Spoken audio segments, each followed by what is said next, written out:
तो आज का जो बेटा हमारा लेक्चर रहेगा that is on application of equilibrium constant. हमने ये तो पढ़ लिया कि इक्विलिब्रियम कांस्टेंट होता क्या है। नाउ वी विल कंसीडर कि एप्लीकेशन ऑफ इक्विलिब्रियम कांस्टेंट को हम अप्लाई कहाँ कहाँ करते हैं।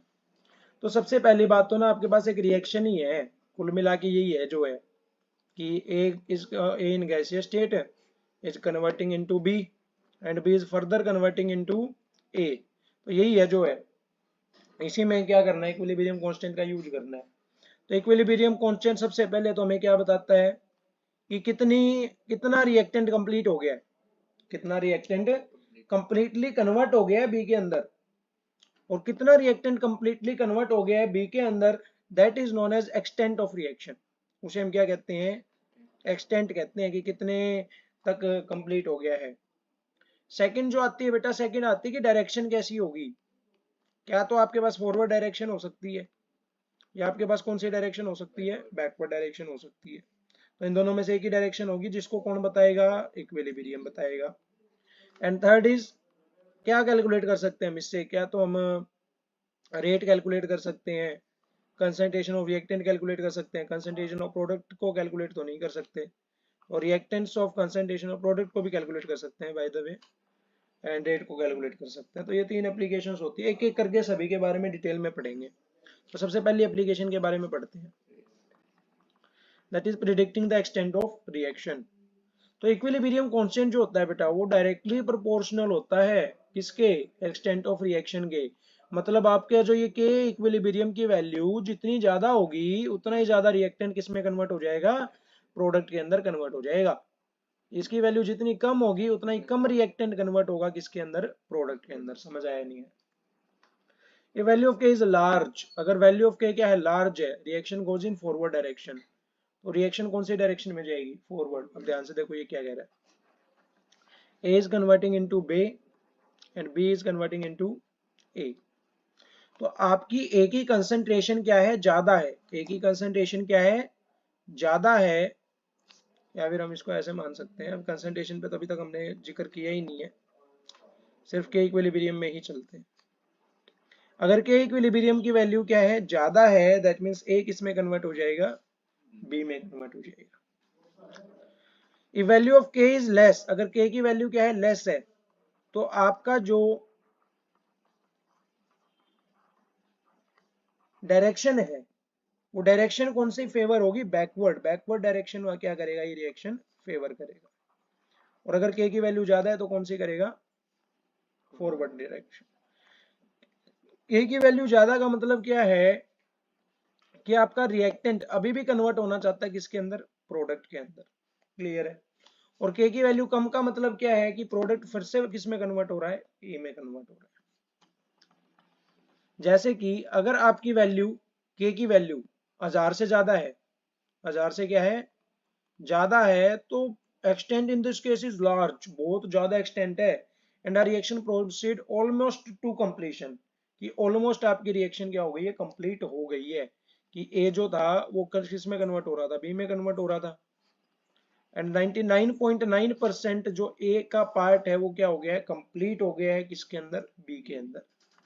बात करें वैल्यू ऑफ के is less than 3 10 raised to the power -3, के की वैल्यू कम है 1/1000 से भी, 0.001 से भी, तो आपकी जो रिएक्शन है वो बहुत स्मॉलर एक्सटेंट तक हुई है, that means A is converting into B and very small amount of A, that is approximately 0.0001% of A is completed into the product B.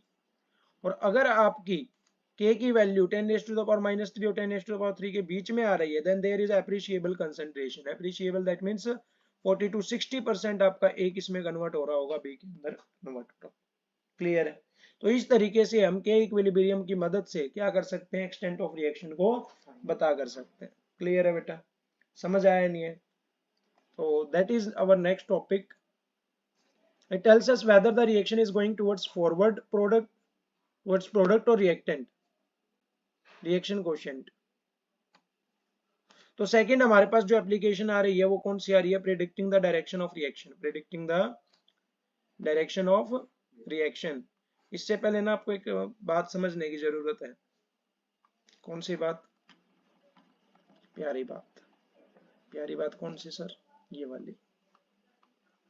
इस बात का नाम क्या है सर?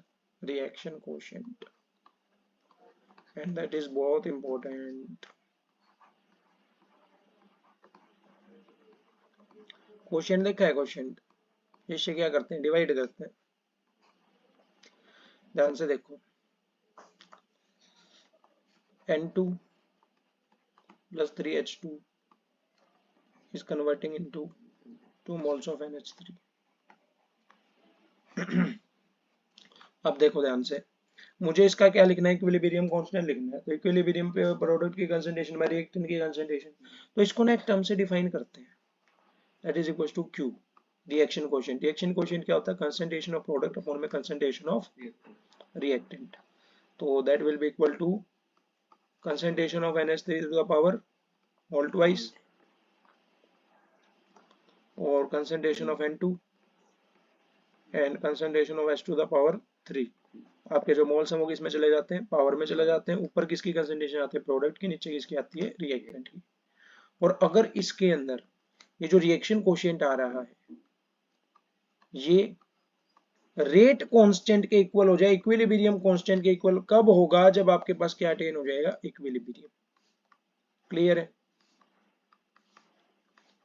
अगर इक्विलिब्रियम अटेन हो गया दैट मींस ये Q किसके इक्वल हो गया? K के इक्वल हो गया। अदरवाइज आपका Q जो है वो K के इक्वल नहीं होगा। क्या तो Q K से बड़ा होगा या Q क्या होगा? K से छोटा होगा। समझ आया या नहीं है? क्लियर है? तो ये तो हमें समझ में आ गया कि Q is equal to K कब होगा? जब इक्विलिब्रियम आ जाएगा। इक्विलिब्रियम का मतलब जितना ये इसमें कन्वर्ट होना चाहता है वो उतना ये इसमें कन्वर्ट होना चाहता है। लेकिन अगर ये कंडीशंस आ गई तो कौन सी डायरेक्शन आएगी सर? तो ये हमें कौन बताएगा? इक्विलिब्रियम कांस्टेंट ही बताएगा with the help of Q। अब ध्यान से देखो, ये काफी इंपॉर्टेंट है। If Q is less than K, Q is, इसको मैं यहीं पे समझा रहा हूं, ध्यान से समझना। यहाँ रिएक्शन लिख लेते हैं, A is converting into B and B is converting into A। अब Q जो है हमारा वो तो क्या है? कंसंट्रेशन ऑफ B अपॉन में कंसंट्रेशन ऑफ A। हमने कल ओम्स लॉ पढ़ा था क्या? ओम्स लॉ पढ़ा था ना, V is equals to IR, I is equals to V by R। अगर हम वोल्टेज को बढ़ाएंगे, हमने पहले तो 10 वोल्ट की बैटरी लगाई और फिर हमने लगा दी 100 वोल्ट की बैटरी। 100 वोल्ट की बैटरी में से क्या करेगा? ज्यादा करंट ड्रॉ होगा। और अगर कम वोल्टेज की बैटरी है तो क्या होगा? कम करंट ड्रॉ होगा। हमने ज्यादा ओम का रजिस्टर लगा दिया, हमने ज्यादा ओम का रजिस्टर लगा दिया, तो रजिस्टर करंट को पास होने देता है क्या? नहीं। तो रजिस्टर अगर ज्यादा ओम का लगाया है तो करंट क्या हो जाएगा? कम। रजिस्टर अगर कम का लगाया है तो करंट क्या होगा? ज्यादा। दैट मीन्स ये डायरेक्टली प्रोपोर्शनल होगा V के और इनवर्सली प्रोपोर्शनल होगा R के। अरे सर ओम्स लॉ क्यों पढ़ा रहे हो? फिजिक्स की क्लास थोड़ी चल रही है। तो यहाँ पे यहीं पे एक कॉन्सेप्ट और आ रहा है, रिएक्शन कोशेंट किसके इक्वल आ रहा है? Concentration of B upon concentration of A। Is it clear और नॉट?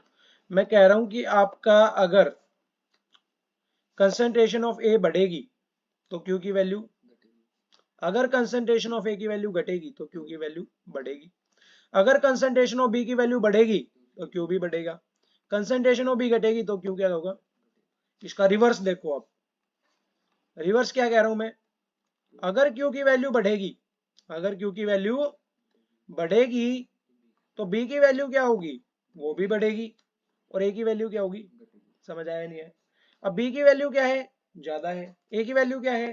कम है। और आपको पता होना चाहिए कि आपका जो फ्लो होता है वो हमेशा कहां से कहां होता है? हाई टू लो होता है, चाहे वो किसी भी टर्म्स में देख लो आप। अब यहां देख रहे हैं हम कंसंट्रेशन की टर्म्स में, किसकी टर्म्स में देख रखे हैं? कंसंट्रेशन की टर्म्स में। तो कंसंट्रेशन की टर्म्स में देख रहे हैं हाई टू लो जा रहा है। हाई कौन सी है? B है। और लो कौन सी है? A है। तो B टू A जा रहा है। B टू A कौन सी रिएक्शन है? Backward reaction. तो ये कब आ रही है बैकवर्ड रिएक्शन? जब आपकी K की वैल्यू क्या है? ज्यादा। Q की वैल्यू क्या है? ज्यादा है। किससे? K से। तो Q की वैल्यू अगर K से ज्यादा होती है तो B से A की तरफ फ्लो करेगा, मतलब हाई कंसंट्रेशन से लो कंसंट्रेशन की तरफ फ्लो करेगा। और डायरेक्शन कौन सी आएगी हमारे पास? Backward. Backward direction is predominant. और अगर Q की वैल्यू कम है K से क्यू की वैल्यू क्या है, कम है, तो ए की वैल्यू क्या होगी और बी की वैल्यू क्या होगी, हाई से लो क्या करेगा, फ्लो, तो ए से बी की तरफ क्या करेगा, फ्लो, तो ए से बी की तरफ फ्लो करेगा तो डायरेक्शन कौन सी आएगी, फॉरवर्ड डायरेक्शन आएगी, रिएक्टेंट क्या होगा, प्रीडोमिनेंट होगा। समझ आया या नहीं आया? क्योंकि वैल्यू अगर के इक्वल है तो जितना आगे जा रही है उतना ही पीछे आएगी, दोनों डायरेक्शन होगी, फॉरवर्ड भी और बैकवर्ड भी। क्योंकि वैल्यू बड़ी है के से तो प्रोडक्ट्स क्या होंगे, प्रीडोमिनेंट होंगे, क्योंकि वैल्यू क्या है, बड़ी है, क्योंकि वैल्यू बड़ी है तो बी की वैल्यू क्या होगी, बड़ी होगी, ए की वैल्यू क्या होगी, कम होगी। आई टू लो क्या करेगा, फ्लो, आई कौन है, बी, लो क्या है, ए, बी से ए क्या कर रहा है, फ्लो, तो बी से डायरेक्शन कौन सी है, बैकवर्ड, तो ये कौन से डायरेक्शन में फ्लो करेगा, बैकवर्ड। समझ आया नहीं? Forward, both, backward. डायरेक्शन बता सकते हैं नहीं बता सकते, इक्विलिब्रियम कांस्टेंट बता सकते हैं ना, एक्सटेंट ऑफ रिएक्शन बता सकते हैं नहीं बता सकते, वो भी बता सकते हैं। Next is calculation of equilibrium constant and concentrations. तो हमने पढ़ा है सर के किसके इक्वल होता है, concentration of product upon concentration of reactant के इक्वल होता है। मान लो आपको के की वैल्यू दे दी कितनी, 30, रिएक्टेंट की कंसंट्रेशन पूछ ली, या फिर रिएक्टेंट की दे रखी है, रिएक्टेंट की कितनी दे रखी है 50, और प्रोडक्ट की पूछ ली, प्रोडक्ट की पूछ ली, क्या हम फाइंड कर सकते हैं क्या, के किसके इक्वल होगा, कंसंट्रेशन ऑफ प्रोडक्ट अपॉन में कंसंट्रेशन ऑफ रिएक्टेंट। के की वैल्यू कितनी है 30, प्रोडक्ट की कितनी है पता नहीं, या रिएक्टेंट की कितनी है 50, एक्स किसके इक्वल हो जाएगा 15 समझ आया नहीं है? तो इससे हम क्या कर सकते हैं बेटा, इक्विलिब्रियम कांस्टेंट या कंसंट्रेशंस की वैल्यूज को भी फाइंड आउट कर सकते हैं फ्रॉम दिस फॉर्मूला। समझ आया? तो पहली एप्लीकेशन क्या रही बेटा, एक्सटेंट ऑफ रिएक्शन, ये कितनी एक्सटेंट में रिएक्शन कंप्लीट हो रही है। सेकंड एप्लीकेशन क्या रही, डायरेक्शन ऑफ रिएक्शन, फॉरवर्ड जाएगा बैकवर्ड जाएगा या दोनों में जाएगा। और third application is calculation of equilibrium constant और कंसंट्रेशंस। तो ये तीन एप्लीकेशंस थी किसकी, इक्विलिब्रियम कांस्टेंट की। समझ आया नहीं है? नेक्स्ट जो टॉपिक रहेगा हमारा वो रहेगा रिलेशनशिप बिटवीन के and reaction coefficient and gives free energy. Clear है? तो सबसे पहले तो आपको ये समझने की जरूरत है कि गिव्स फ्री एनर्जी होती क्या है। गिव्स फ्री एनर्जी होती क्या है सर, तो ये हमने पढ़ा था थर्मोडायनेमिक्स में। थर्मोडायनेमिक्स के अंदर गिव्स फ्री एनर्जी के बारे में हमने क्या पढ़ा था, the energy which is consumed, वो एनर्जी जो कंज्यूम हो रही है या रिलीज हो रही है to do a useful work, वो एनर्जी जो कंज्यूम या रिलीज हो रही है किसको करने के लिए, यूजफुल वर्क को करने के लिए, दैट इज नोन एज गिव्स free, denoted by delta G. तो डेल्टा जी हमारा मेनली किसके इक्वल होगा, वर्क के इक्वल होगा। समझ आया या नहीं आया? यहाँ पे नेगेटिव साइन आता है क्योंकि वो रिलीज हो रही होती है। यह अब मान लो स्पॉन्टेनियस प्रोसेस है, कौन सी प्रोसेस है, स्पॉन्टेनियस प्रोसेस का मतलब क्या होता है कि वो रिएक्शन अपने आप हो रही है, अपने आप हो रही है तो डेल्टा जी की वैल्यू क्या होती है, क्या कोई एनर्जी कंज्यूम हो रही है उसको करने में, नहीं, वो रिएक्शन अपने आप हो रही है ना, we not doing any useful work, तो delta G is equal to 0 for a spontaneous process. समझ आया नहीं है? इक्वेशन क्या होती है, दो इक्वेशंस होती हैं, एक तो रिलेशन बताती है और एक इक्वेशन बताती है। रिलेशन क्या बताती है, delta G is equal to delta H minus T delta S, that is relation between gives free energy, enthalpy and entropy and temperature। और एक रिलेशन आपका क्या होता है, delta G is equals to delta G naught plus R T L N K. L N क्या होता है आपका natural log, L N Q, Q क्या है कोशेंट, और डेल्टा जी नोट क्या है स्टैंडर्ड कंडीशंस पे, और डेल्टा जी क्या है हमारे पास नॉर्मल कंडीशंस के ऊपर gives free energy. Delta G note का मतलब है स्टैंडर्ड कंडीशंस पे, स्टैंडर्ड कंडीशंस का मतलब क्या होता है एसटीपी और एनटीपी पे। इज इट क्लियर और not? Standard temperature pressure, normal temperature pressure पे किसकी वैल्यू, डेल्टा जी नोट की वैल्यू। तो यहां से सर हम इनके बीच में कैसे रिलेशन ड्राइव करेंगे, तो ध्यान से देखो,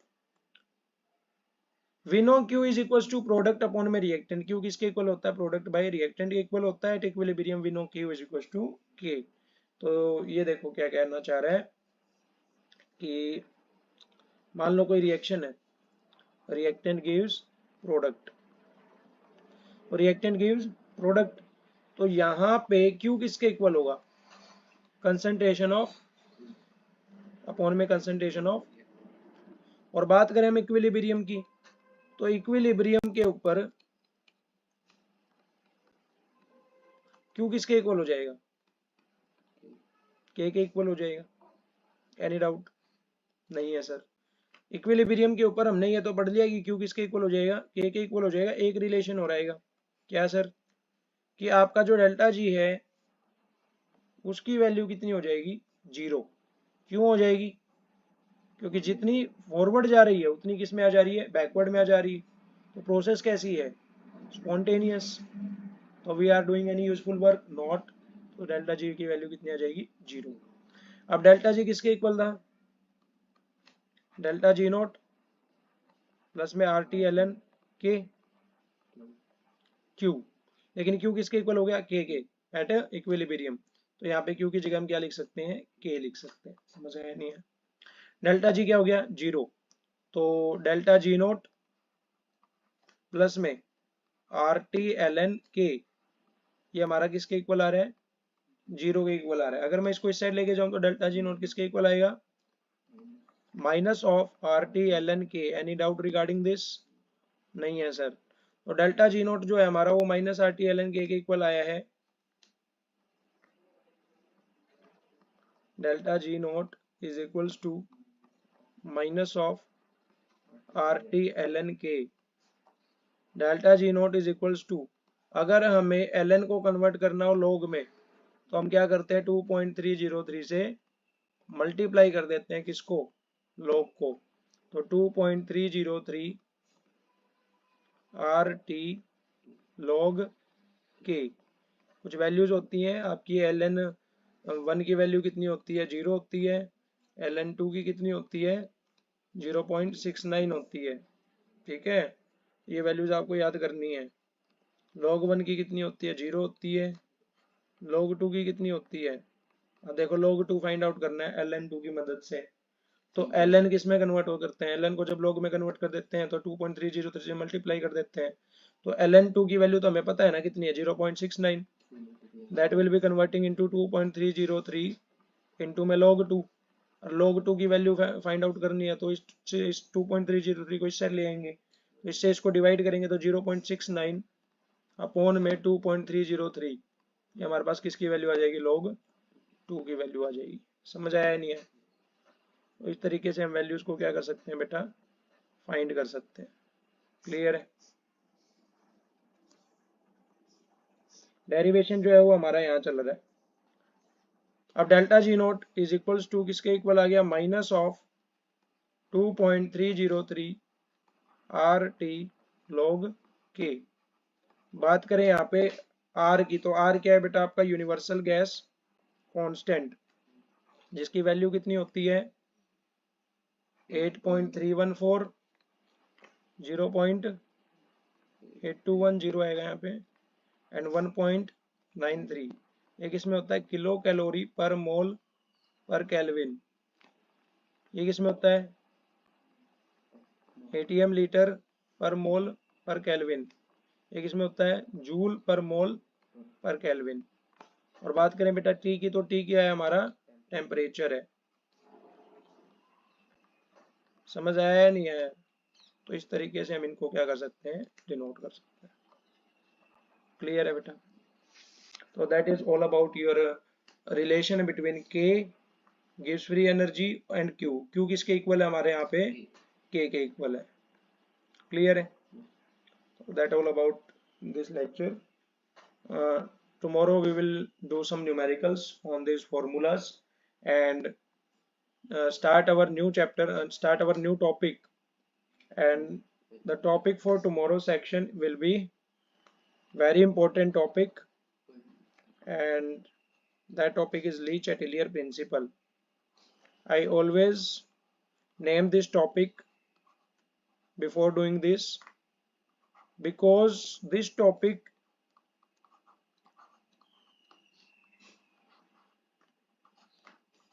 as only a simple statement